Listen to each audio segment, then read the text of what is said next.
Welcome back. Today we are talking about the banking rules. Now, how I got here was from the accounting menu. Now, I was already in accounting. So you can either, if you hover over the accounting on the top menu, it drops down your submenus. If you're already in the accounting section, that submenu, those options get shown across the top going here. And so you'd select banking. And then within banking, we're going to select rules. And that brings you in to this area. Now, what are rules? Rules work when you have connected MyCase Accounting to any of your online banking profiles.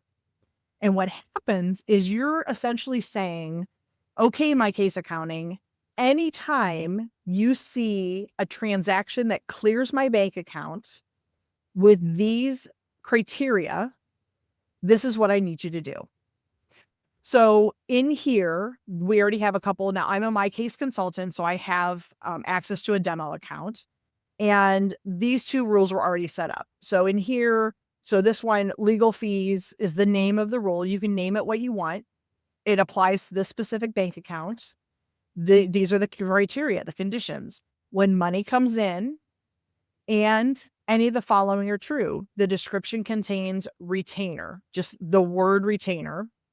Then you need to set the account that's going to be deposited into trust 2 that ends in 7897.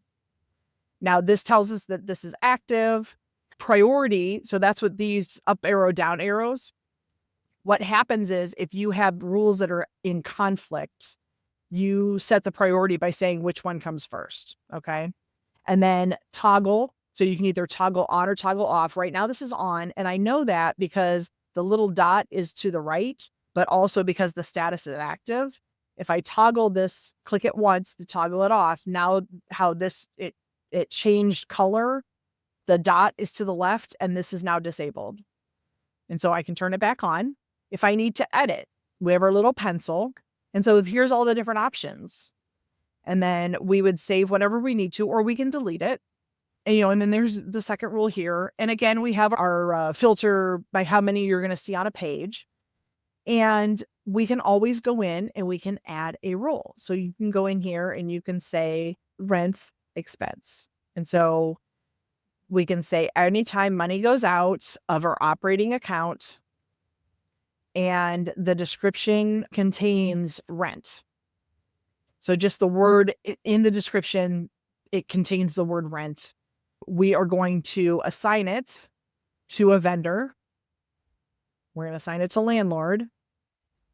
We are going to assign it to the GL account. Now, notice in here, we didn't fill out all these things. So in here, we just assign the account that it's going to go to. And that's fine. So notice how there's not stars. So none of these are forced. You can do any of these that happen to apply in your situation.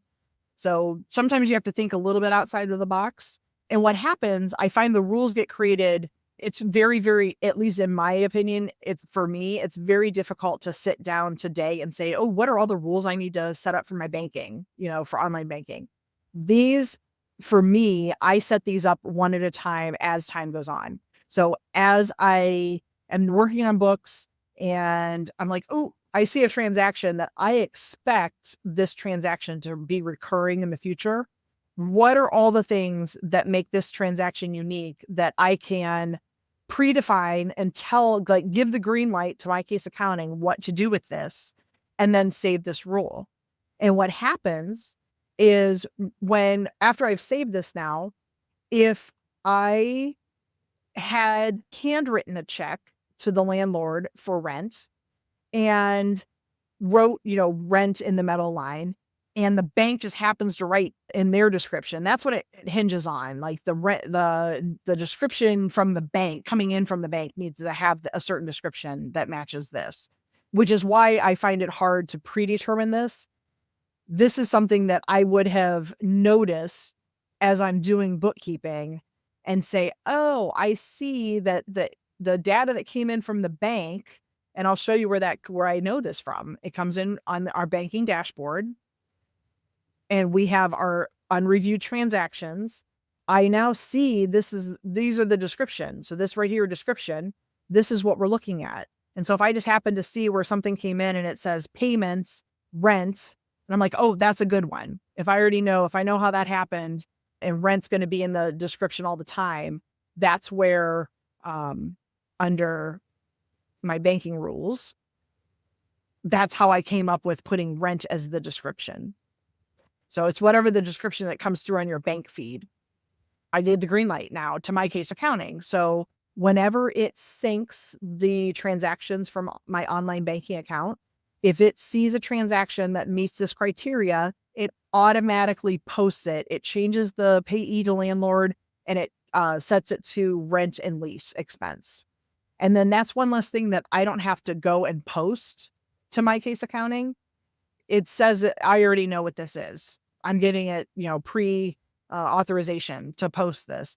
And in doing that, I mean, you can always go back and update this if it's wrong. If something happens and it's wrong, you can always correct it. But the idea is it's trying to help save you time with your bookkeeping.